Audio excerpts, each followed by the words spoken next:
రామరాజ్యం అంటే రాచరికమైన ప్రజాస్వామ్యమైన పాలకులు కొన్ని ప్రత్యేక లక్షణాలు కలిగి ఉండాలి. కొన్ని నియమ నిబంధనలు తప్పనిసరి పాటించాలి. ధర్మ పరిపాలన చేయాలి. ప్రజోపయోగ పనులు చేపట్టాలి. అప్పుడే ప్రజలు సుఖ సంతోషాలతో ఉంటారు.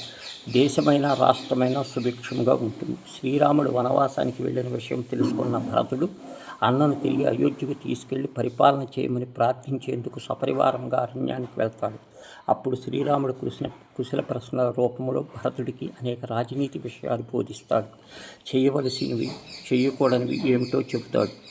విశ్వాసపాత్రులు, సమర్థులు, రాజనీతి శాస్త్రంలో ఆరితేరిన ప్రలోభాలకు లొంగని వారు, పాలకుడి మనస్సు తెలిసిన వారిని మంత్రులుగా నియమించుకోవాలని సూచిస్తాడు. రాముడు ఇంకేం చెబుతాడంటే, రాజు సదా అప్రమత్తంగా ఉండు, కర్తవ్యాలను గురించి ఆలోచించాలి, పాలనకు సంబంధించిన నిర్ణయాలు తానొక్కడు తీసుకోకూడదు, కొంతమంది ముఖ్యులతో చర్చించాలి, పాలనకు సంబంధించి అలాంటి కీలక సమాచారం ఏది బయటికి పొక్కకూడదు, తక్కువ సాధనలో సంపత్తితో ఎక్కువ ఫలితాలను ఇచ్చే పనులు ఆలస్యం చేయకుండా ఆరంభించాలి, చేసేందుకు నిశ్చయించిన పనుల గురించి పాలకులు, మంత్రులు ప్రకటించక ముందే దాని గురించి ఇతరులకు తెలియకుండా జాగ్రత్త పడాలి.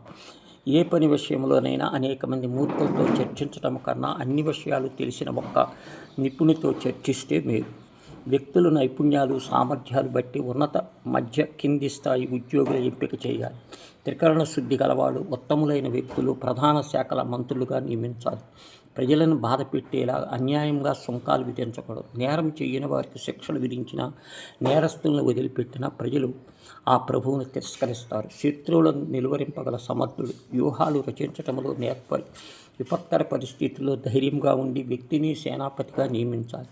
ఉద్యోగుల జీతభత్యములు సంతృప్తికరంగా సకాలంలో చెల్లించాలి. రాజ్య రక్షణ, సుపరిపాలన కోసం అధికారుల నుంచి మంత్రుల వరకు ఎవరైనా ప్రాణాలు ఒట్టేందుకైనా సిద్ధంగా ఉండాలి. ఇతరుల భావాలను గ్రహించడం, కార్యదక్షులు, సమయస్ఫూర్తి, యుక్తాయుక్త విచక్షణ కలవారు, ప్రభువులు సందేశాలను యథాతథంగా అవతలి వారు తెలుపగల వారిని విదేశ దూతలుగా నియమించాలి. గూఢచారుల ద్వారా ఎప్పటికప్పుడు దేశకాల పరిస్థితులు తెలుసుకుంటూ తగిన చర్యలు తీసుకోవాలి. ప్రజల సుఖ సంతోషాన్ని తమ పరమావధిగా పాలకులు భావించాలి.